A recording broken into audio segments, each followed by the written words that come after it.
I'm resident of Collinwood for YouTube. That's my buddy Patrick McCray. It's my buddy Dymowski. We're here to talk the adventures of Remo Williams. What a movie! We have martial arts, a lot of action. Uh, so, a cop, a New York cop, he fights these thugs, and then he gets back in his police car. He's pretty bloodied up, and his car gets ran off into the uh, ocean, I believe.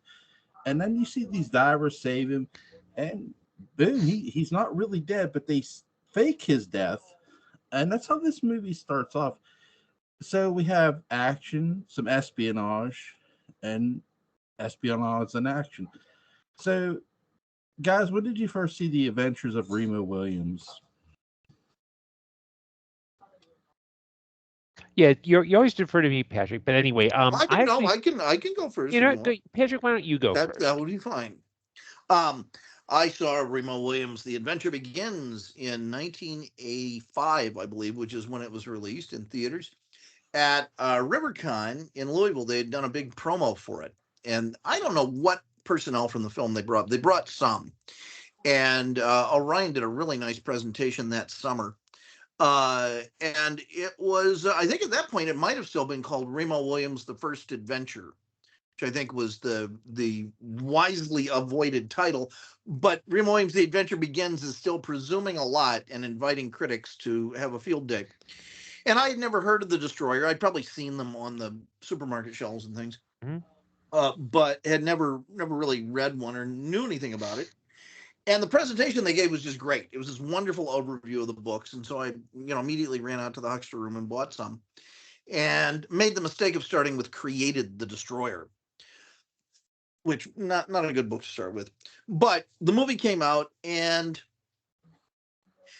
the 1980s sort of specialized in making movies that were designed to be tax write-offs, designed to look like they were attempting to create a cult following. And they did create a cult following, which is not very big. And you could sort of feel where the movies were undercutting themselves here and there and almost guaranteeing obscurity. Doesn't make them bad. For me, Remo Williams' The Adventure Begins is my Buckaroo Banzai, which I also saw when it came out in theaters. But you could just tell sitting in it that there was this wave of apathy you had to swim through to get into the theater, and of the general public, and then enjoy what you could. But I thought it was a dynamite film then. Where's he going? He's Jewel, the pain. So and so I was so eager to get out of bed, I stepped on her face. Yeah. Yeah, and yeah, I apologize for being a little late, but I was out in the yard digging, and it's you know how hard it is to dig a 6 foot by 6 foot by 6 foot hole, especially when No, you have to but line it with tarp. I prefer Visqueen. That's the That's what I special should have been substance. using. That's what I should have been What using. I think we're seeing Jules's armpit. I'm not certain. Is this scratch and sniff? Oh, it is. It's odorama. What's he doing? What What's do you it's think? like What do you but think Jewel is doing, YouTube viewers? Let us know in the comments. it's like Jackie Gleason's face. What the what is he doing? What? Oh, it looks like Oh my god, he's getting some there might be an snaps. injury. I think He it's might a be. medical kit. Oh, This has gotten really weird because now I can't, really make sport of anything because someone may be bleeding. yeah. There's Ricola cough drops. E. coli. Yeah. What's and I'm not sure if he can hear us or not. His microphone is off. Is that the wife in the background? She's dressed like he Yeah, is. yeah. He gave us a thumbs up. So I guess he is muted, so we're not hearing anything. Yes, friends, you're getting more entertainment value because of It's this. true. It's true. Um, so anyway, yeah, Remo's a great movie, and the books are terrific. Also, it does make me wish they had been closer to the books. Hmm. I think they might have had more success. It feels like a movie that had that decided to settle for a smaller budget than it should have. But this thing has been owned by more people since then. Shane Black has had access to it. At the same time, he had access to Doc Savage, which means in a perfect world, there would have been a crossover. That's a weird shared universe I would love to see. Um, and Robert Evans, post Kid Stays in the Picture, had access to it. And I thought when they did Crouching Tiger, Hidden Dragon and all the Wu Ping stuff was a big deal before CGI just wiped all of that out. I thought this was the perfect time, to use all the Matrix type stuff and floating people and all of that to really get the Remo Williams thing down. That didn't happen. Honestly, I know you're not that familiar with Stephen Chow as a filmmaker. Shaolin Soccer and Kung Fu Hustle and I've seen a couple of his films. I think Stephen Chow is the perfect person to direct a Remo Williams movie. I think he would be magnificent. And so the Headstrongs married. Jewel, are you here? Yeah, I'm here. Good. That's so casual. Are you all right? Yeah. The Headstrongs marry the Armstrongs. No. Don't finish that line. Well, I gave it a different ending. Oh, sorry. I reacted over nothing. Well, I said the Headstrongs married the Armstrongs, and that's how Muppets were born. Here's a question for you guys. Fred Ward, who stars in this movie, how underrated of an action star is he in you guys' mind? Underemployed as an action star. Certainly, this is the only action movie I know of he made. Well, he made Tremors. Oh, Tremors, that's right. Sweet Home Alabama. Mm-hmm. Yeah, well, Fred Ward, I think, is just a very underrated actor in general. And talking about when I first saw the movie, I first saw it in 1990 because I actually came about it roundabout way. Marvel Comics had published a black and white magazine in the late 80s, and that led me to the paperback books. Because Joe, you might not know this, but between when pulps ended and now, those shifted into paperbacks. So like in the 50s, you had paperback culture. So you had authors like, well, my favorite is Jim Thompson, where, they were sleazy, they were cheap.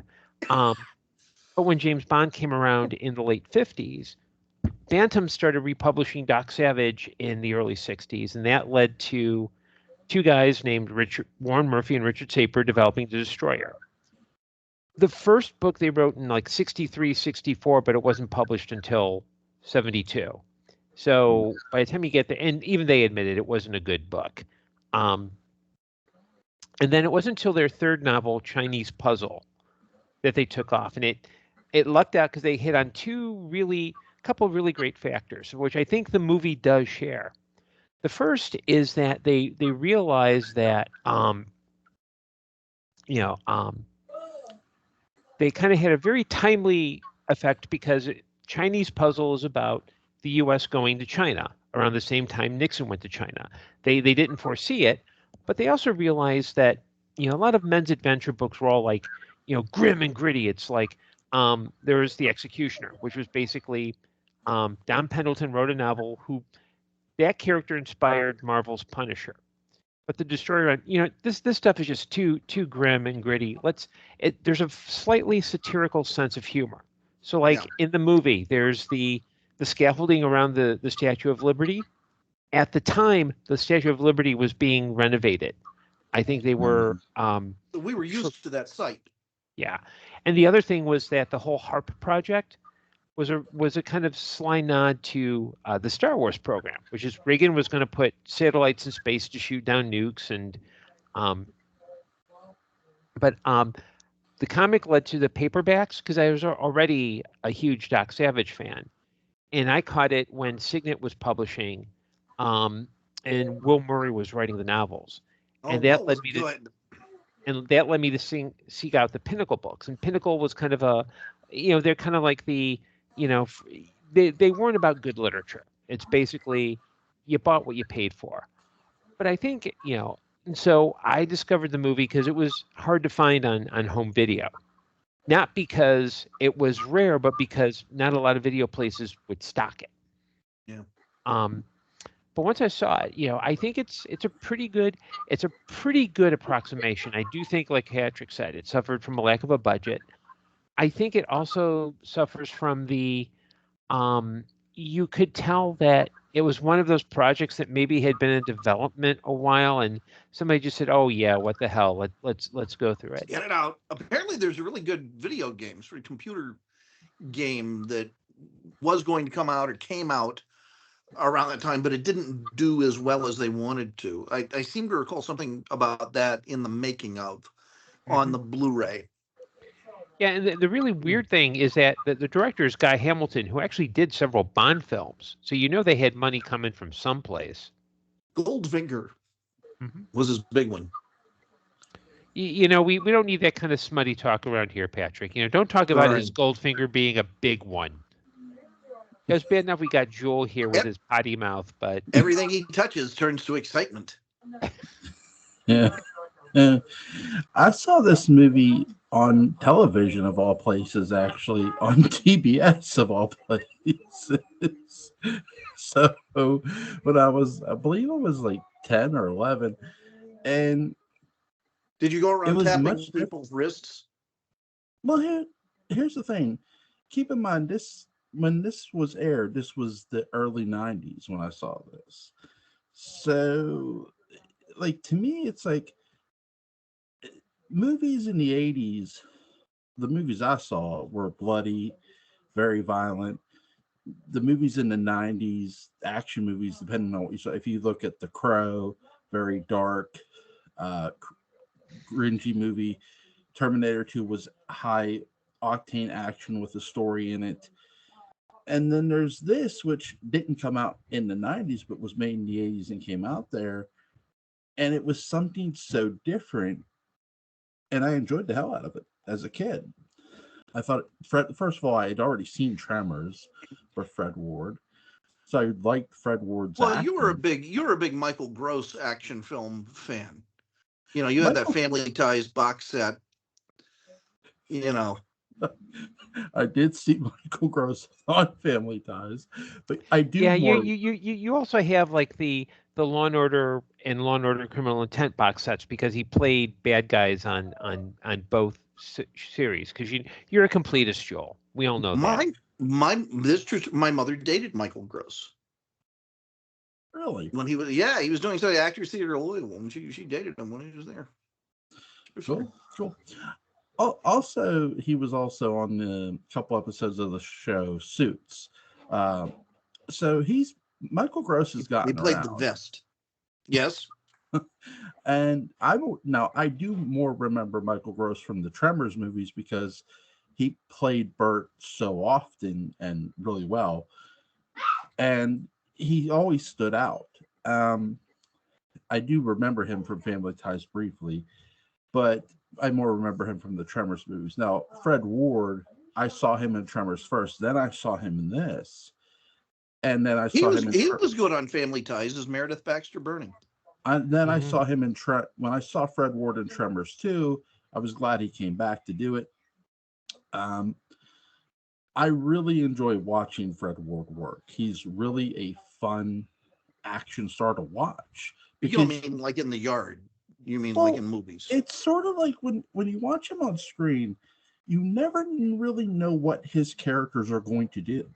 And I really think that's a manufacture of him and B, the writers. And he seems to just... And it's also important in movies that you not know what people are going to do because there's no entertainment value in that. Right. It just, you never really can predict what his characters are going to do.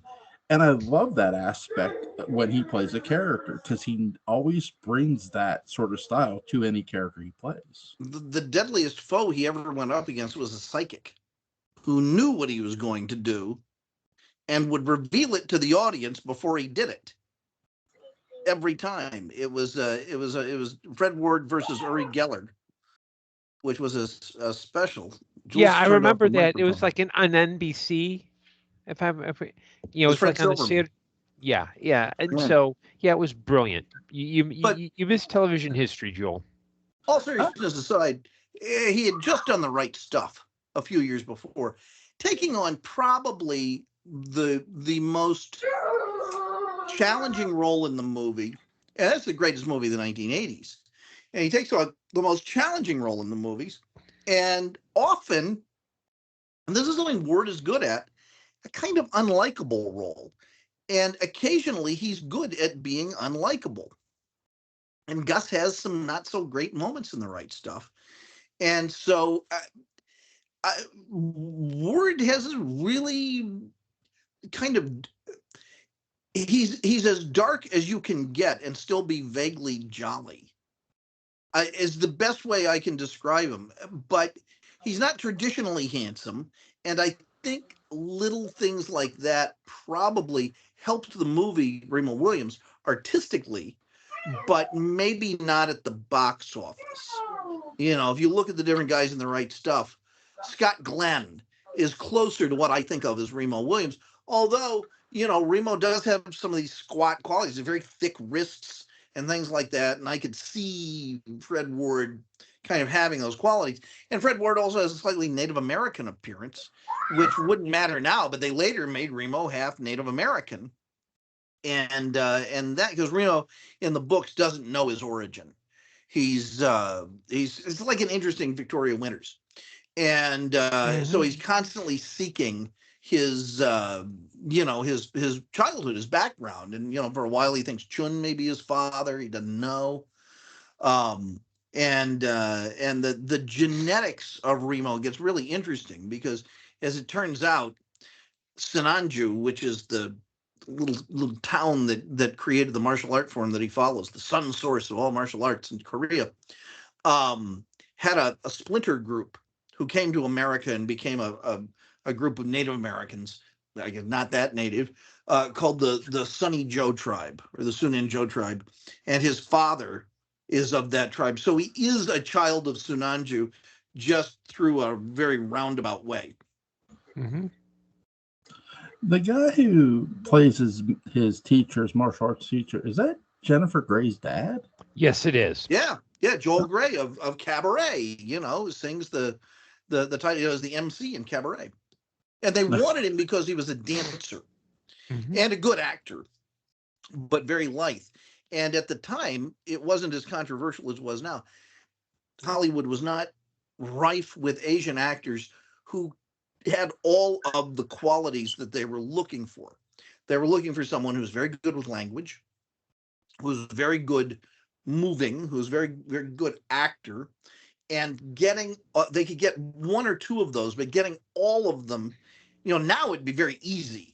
But at the time, I guess they thought it wasn't. I think they went through pains to find an Asian actor to fill the part, and after that, they started looking elsewhere. And Joel Grey said that he would take the part only if A, it were completely respectful, and B, if he could pass in Little Korea. And so they took him, they did the makeup, which had to be very good for not just film, but to be right there. I think he had a translator, and they pretended he was deaf or something like that. But he was treated as a revered elder. In the makeup was so good, and Grey was so fine in his performance, or surgical in his performance. And it was at that point Grey sort of went, okay, because what's called yellowface was still had a little bit of what would become a tremendous thing. It is a little bit of a controversial role now, nothing like Peter Sellers in The Party, but or Mickey Rooney in Breakfast at Tiffany's, which I think is what Grey was afraid of. And it is, I think, one of the most refined and respectful performances by one actor of one race playing somebody else, of a different group. It was really well done. Yeah, he definitely did a good job. I mean, he sold it. Did he personally do the research, Joel Grey? It seems like he did when he did this role. Oh yeah, he probably did because if you're trying to play someone of a different race, especially since back then most of the portrayals were white dudes in yellow face with doing the Charlie Chan accent, that kind of very musical, you know. But I think I could see him doing that. But I also think I wonder if the script was modified because I know in the books Chun is very much he's a lot. Yeah, Gaudier. Pardon? He's gaudier. Gaudier and saltier. Like he often calls Remo pale piece of pig's ear. Um, he'll refer to American women as sows. He once mocked. He once spent several paragraphs mocking Remo because very early on Remo was like, "Man, I could really kill for a cheeseburger." So he goes and he gets like a grilled cheeseburger, not like a McDonald's thing, and he's sick because Remo's body is so because he's always eating his fish and rice, and his body is so efficient that if he eats like anything else, it just does not make him. It makes him sick, much like Burger King will make you sick if you eat it. I've heard that. I've heard Burger King is really just deadly. I've never gotten sick from eating Burger King. Maybe it's just me. You're a pillar of. You're right up there with me and Gordon. There's a pillar of health. Joel, that does not surprise me. The fact that you can probably claim to eat Burger King and still be alive. At least until a little chest burster pops out.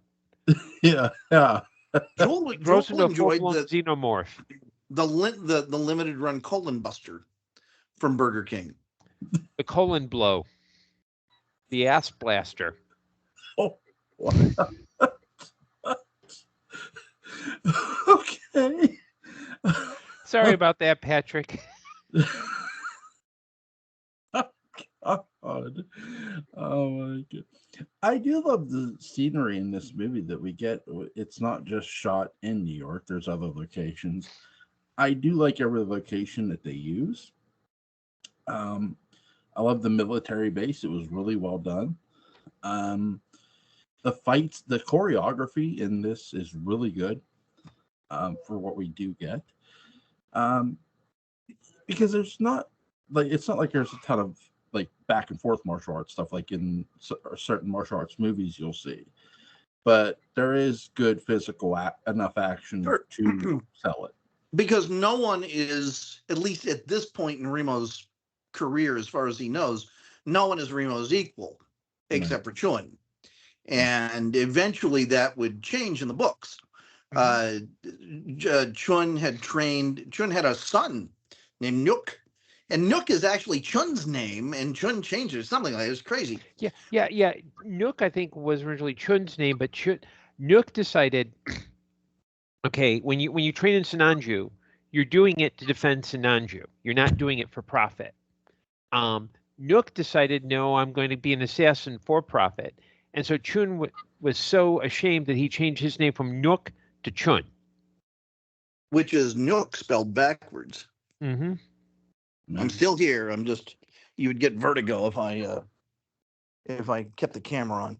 So, and then Nook had a student that he trained, Gerald Purcell, the Dutchman, who was sort of an anti-Remo. Like, Nook was the anti-Chun. The Dutchman was the anti-Remo. And then there's a great robot who kept showing up called Mr. Gordon's, and because he was created by an alcoholic. And a villainous computer program called Friend that would create trouble. And those were, I think, really the main recurring villains in the series. That's interesting. Did they? I know they made a movie out of these books. Did they ever try to do anything else with them? Yes, they did. Gordon? Yeah, there was a pilot that came out a couple of years later. Roddy McDowall played Chun. I don't know who played Remo, and I don't remember, and I don't think he was an actor of note. Yeah, he was like a hairdo guy. He had big 80s hair. However, the Chun they got for TV was Roddy McDowall. And Roddy's really good. Roddy picks up, a lot of the tones that Joel Grey used, and furthered them. It was a good, respectful continuation of that performance. Did they ever consider Pat Morita? No, I don't think Pat Morita had the physicality that they wanted for Chun. Okay. It would have been too obvious because he had just done Karate Kid. And was sort of dumpling-like, which, Chun definitely was not. Yeah. Well, did you ever see the interview of how they decided on him for Karate Kid? The person they originally cast was just too mean. And somebody said, well, why not Pat Morita? And they're like, the guy from Happy Days? Mm-hmm. And they're like, yeah. And if it weren't for that, we would never enjoy the comedy magic of Al and Aro. Oh boy, and that is comedy. Now, if you had Pat Morita as Chun and Al Molinaro as Remo, you got a stew going. Mm-hmm. What's you guys' favorite scene in this movie?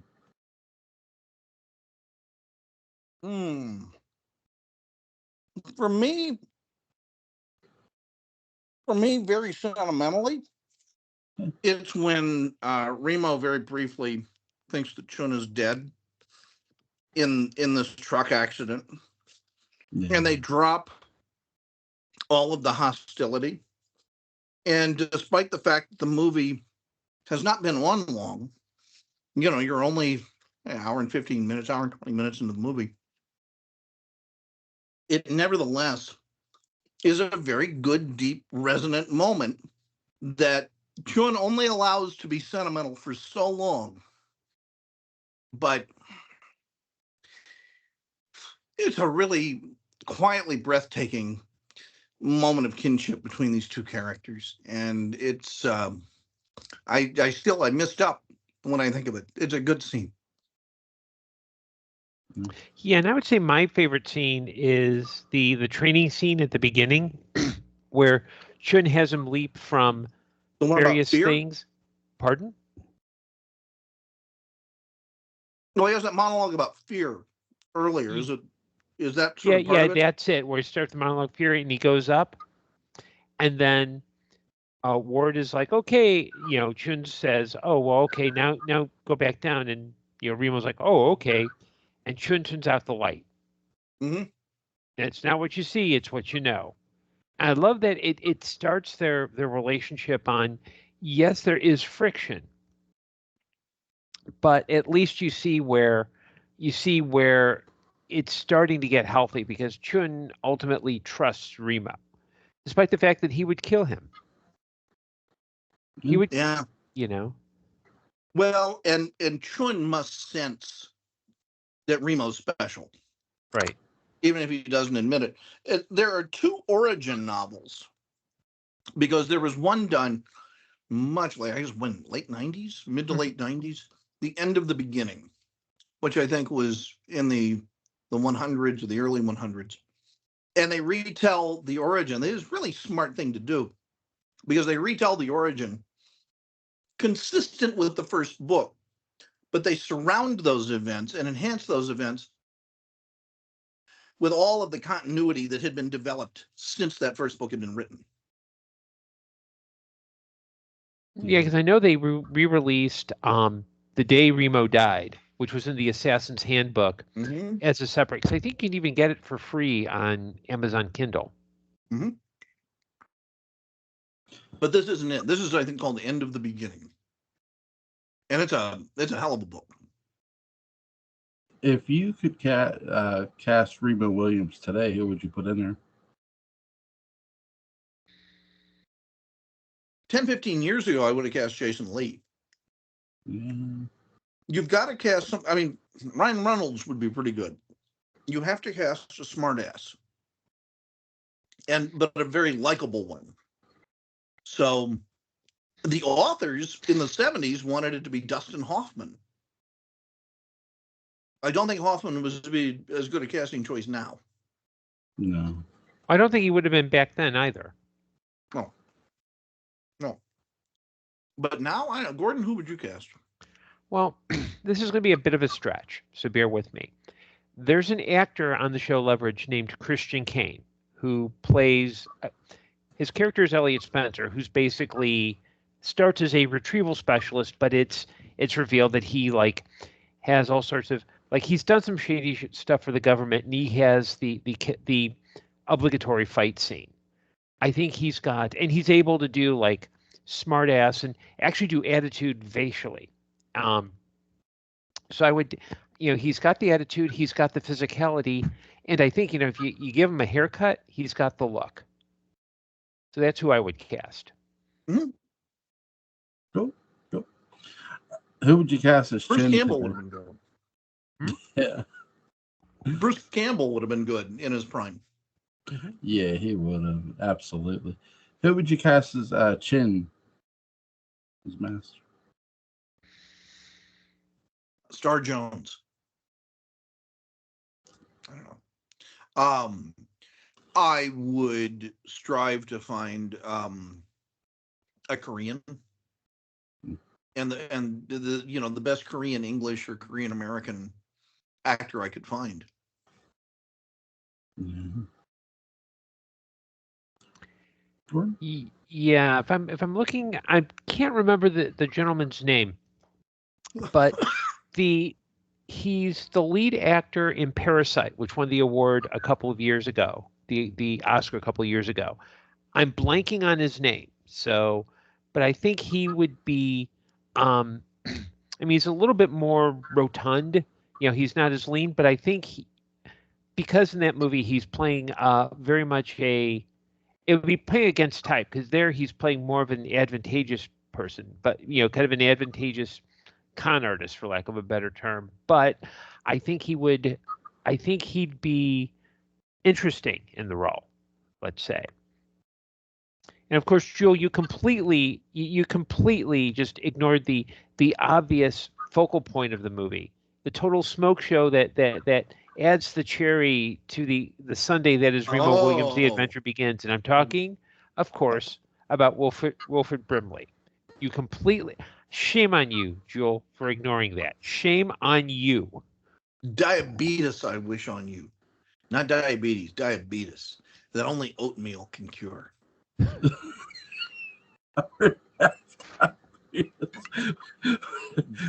Anyway, Wilford is good in the movie. He's good in everything. Is. It may be the best Wilford Brimley role outside of The Thing, but he was not what was described in the books. In the books, he was like this super William F. Buckley Jr. type. He was also lemon-faced. That's what I remember. Lemon-faced. I always pictured Jonathan Harris. Mm-hmm.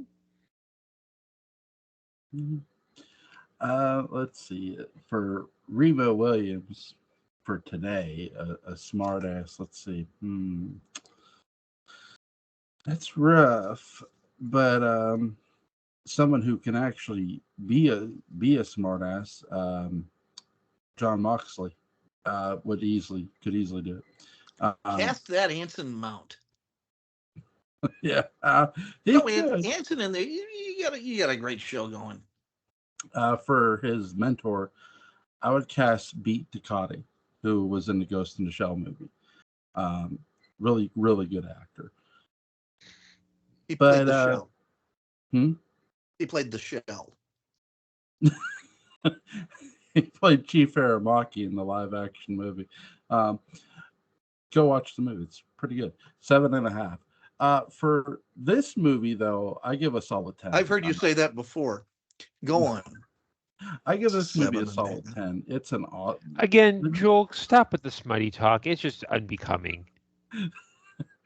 By the way, there's a movie with the guy who plays 7.5. The guy who plays the solid 10. The guys you were talking about who did the diabetes commercials. Yeah, he was in The Thing, but he was in another movie where he more narrated it, and I thought he does a really good job with narrations. Are you talking about Cocoon? It was Caligula. What was No, it? not Cocoon, but there's another movie he narrates. It's about it has the guy from Platoon where he goes after this. He takes this girl, this teacher or something, up into the The mountains Substitute. to look for Indians or something. I forget what it's called. Well, Tom The Happy Berenger was Hooker in The Goes to Substitute. Hollywood. Yeah, Tom Berenger is the guy I'm talking about. Yeah. Okay, well, let's see. So The we're Wilford looking at his. I'm filmography. looking at his IMDb. So we're going to go back. So What do you think of his mustache, Jewel? I liked his mustache. Yeah. Yeah. I like the actor who. are you talking with the about the natural? Natural? Oh, he was Mhm. all natural. I There was don't no think silicone in Wilford Brimley to fill that out. I'm not That sure if was it's it was called The all him. Natural. I just know that there's a movie where Tom Berenger's character plays a character where he takes this woman up into the mountains to look for Native Americans or look for because there's these prisoners who get Last killed. of the Dogmen. Yes, yes, yep. Yeah, That's a really he also played President Grover Cleveland in The Wild Wild West Revisited. cool. Tom Berenger did? No, Wilford Brimley. Oh, okay, good. It's hard to keep them apart. Yeah, Tom Berenger played Lucretia, Mistress of the Whip, in that movie. I love that. I love that. Wilford Brimley played the Post. Oh my god! No, I've seen Cocoon. Cocoon was a good movie. But this movie I give a solid 10. What do you guys give it?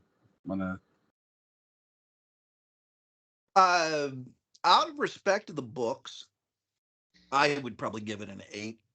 I love the movie. I mean, I've seen this movie a lot, and but it's like getting what you want, but at a really low budget. It's sort of like if you really want to go to Disney World and you go to Kings Island instead. Okay, I mean Kings Island's fine, sure, great. It's in Cincinnati. It's an afternoon, whatever, but it's not Disney World. And you know that it was written to be Disney World. So that's kind of my analogy. It's still a great amusement park, but you know it could be better.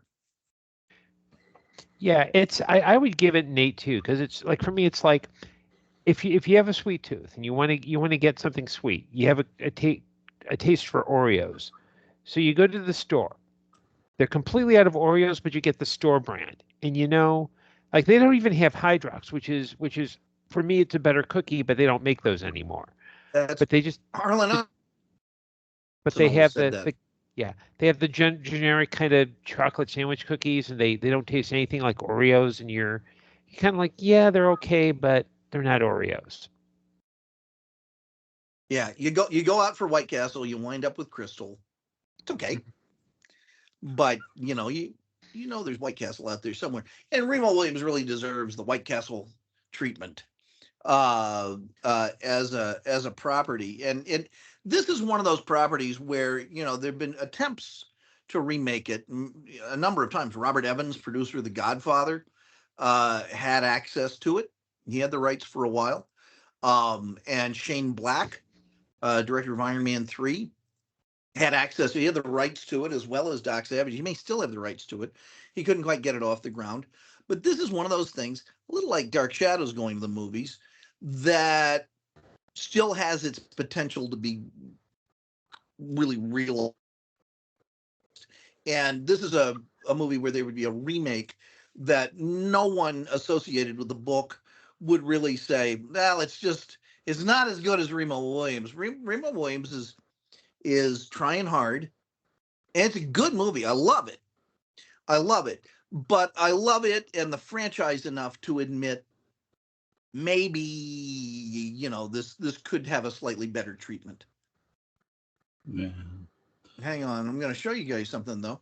A little show and tell related to this. Hold on, I'm going to shut this off for just a sec to get where I'm going. Let's see. Hang on. Do you know where you're going to? Jewel, do you like the things that life is showing you? Where are you going to? Do you know? Uh, okay. Let's see. Now we're over here. I'm going to see if I can do this. I'm going to just sort of cheat and show Show as enough to of win. as showing enough to win. That's right. As of 10 years ago or so, this is a complete collection of the Destroyer novels. Wow. Yeah. Oh, and Bold Venture Press is releasing an anthology of brand new Destroyer short stories this summer. Cool. Yeah, so it's like Richard or Warren Murphy got the rights again briefly and was doing them for another company. And then because there were those the new Adventures of Remo or something like that. And Yeah, you would know more about this than me.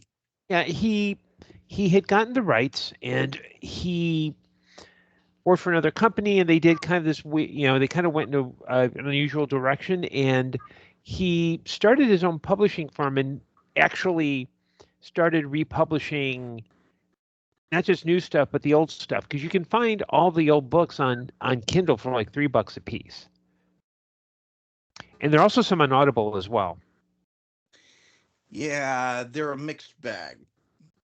But you know what's not in mixed bag are the audiobooks for Dark Shadows Dark Shadows Daybook and Dark Shadows Daybook Unbound by Mary Johnson. Certainly not. And if you're watching this, go to Audible, buy them, download them, listen. You'll thank me later.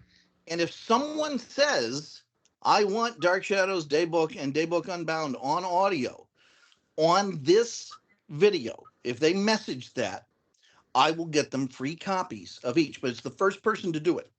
In the comment section. Yeah. Okay. Yep, and I own them already, so I don't count. So if I make a comment after this, I'm automatically disqualified. Do you have the audiobooks? Yes, I do have the audiobooks. God bless you. Wow. Did you like them? Yes. Thank you. Mary does a really good job. Mm-hmm. You heard it here first from the author, Patrick McCray. Well, you literally heard them here first from you, Jewel, reading them. Yeah, well, you know what I mean. But The Adventures of Remo Williams Begins, the movie, I never read the novels, but the movie is really good. It's entertaining, especially for when I watched it, because it was a different, the 80s to the 90s for action was a different time, at least in my point of view. Considering the violence we got in the 80s and some of the violence we got in the 90s. But The Adventures of Remo Williams, though different, was entertaining, and that's the most important thing. It really is. It's a very witty movie. Yeah. I don't know if you'd ever see an action movie made like this today, with this much time spent on character and plot. And yeah, I'm kind of glad it's sort of like Dark Shadows. I'm sort of glad it had a low budget because they had to, or a mid-range budget, because they had to focus their energies on other things. It wasn't all spectacle. I know you guys said they tried a series. You know who they should have got for the series to play Remo? To play Remo? No, Sasha Mitchell, who's actually knows martial arts. And he's an actor. Yeah, a lot of Remo's the thing about Remo in fight scenes, and they kind of do this well in the movie, is that a fight with Remo does not last long. And fight with Chun is even shorter. Chun will just, and that's it. You're paralyzed. You're out. You're dead. And the pilot actually has. Julie, have you ever seen the pilot? Because it's on YouTube. It's usually called something like Remo Williams: The Adventure Continues, or something like that. It has some fun plot points. They try to jam in a lot, including a bad fight with a stupid robot. But a lot of it has to do with an American assassin, a mob assassin, who is trying to become Chun's new pupil. And I think Chun hires him to kill Remo or something like that, as a bit of training or something. Yeah. Yeah. Is there anything you guys want to add about the Adventures of Remo Williams Begins? It's no, it's a great movie. I'll tell you, there's another movie from the 80s, and I don't know if this is available anywhere, but it's another unsung, plot-driven, character-driven gem of action and adventure. I don't know if you've seen it. I'd love to talk about it if we can find it. It's called Nate and Hayes. And it's the movie Pirates of the Caribbean should have been. And after I saw Pirates of the Caribbean, I just immediately went home and watched Nate and Hayes because it reminded me really what that story should have been. It's written by John Hughes, but it's not a John Hughes movie, and it's Tommy Lee Jones and some guy with curly hair. I should know who he is, but I can't. Michael O'Keefe or Miles O'Keefe or something. Maybe it's him. And it's sort of the last of the pirates, and it was made right around the time of Remo Williams. And what a wonderful drive-in double feature these would be, with Trevor Jones writing, I think, one of the best unheard scores or rarely heard scores of the 1980s. I mean, the score of that movie is one of the stars. But Tommy Lee Jones is a lot of fun in it as a weird American pirate. Very sentimental, but it's a funny movie. It moves quickly. It's got great characters. The whole thing just works brilliantly. For me, it was certainly better than any of the Indiana Jones sequels. Yeah, I just did some looking, and it's mostly available for rent. There's no free streaming opportunities. That's too bad. It's a fine film. Let me see if I may have access to it. Let me try one more thing. Okay. Yeah, and ladies and gentlemen watching, enjoy our hot research action. That's right. Only on Resident of Collinwood will you see this kind of deep dive into knowledge of the internet.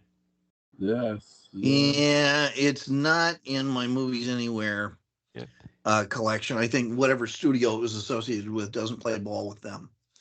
That is not on Internet Archive or anything. Nope, not on Tubi. That's a shame. That's a shame. What about YouTube? I just looked on YouTube. It's all clips. There's no entire movie that's illegally downloaded. That's too bad. Have you ever seen it? I have never seen it. It's a beautiful movie. It's a lot of fun. It's too bad. That's one of those movies kind of forced into obscurity by modern living. Oh well. Yeah, it's a nice thought. I blink. Double feature with 1, 2, 3. Didn't you find 1, 2, 3? Yes, it's on the Internet Archive. You want to watch 1, 2, 3? Yeah, we can watch 1, 2, 3. All right. So you guys want to review 1, 2, 3 for tomorrow? We good? I'm not available to watch it tomorrow, so can we do Wednesday? Sure. We can do Wednesday. Yeah. Wednesday is good. Links to the Dark Shadows Daybook Unbound will be in the description box. Links to Gordon Dymowski's Amazon page is going to be description. Remember, first in the comments section. All you have to say is, I want the audiobooks of the daybook, and we'll get you promo codes. The first person who says, I want the audiobooks for the daybook, gets them for free in the comments section. Remember that. Yeah. And that's like nearly 20 hours, 21 hours of Dark Shadows Daybookian magic. And they're really good. I mean, I'm not talking about the writing of it, because I won't, I'm not going to go there. That's up to you guys. But I can talk about the part I wasn't involved with, and that was Mary Johnson's reading. And my God, she's so witty and has such a wonderful, silky voice, and yet is so smart and so witty. She really is, I think, a genuine voice of Dark Shadows. She captures everything right and wonderful about that franchise, having a good sense of humor with it, without ever moving beyond the realm of the respectful. Cool. Yeah. Awesome. All right, guys. Links will be in the description box. I'll see you guys Wednesday night for 1, 2, 3. Sounds See good. you Wednesday. See you Bye. Wednesday. Bye.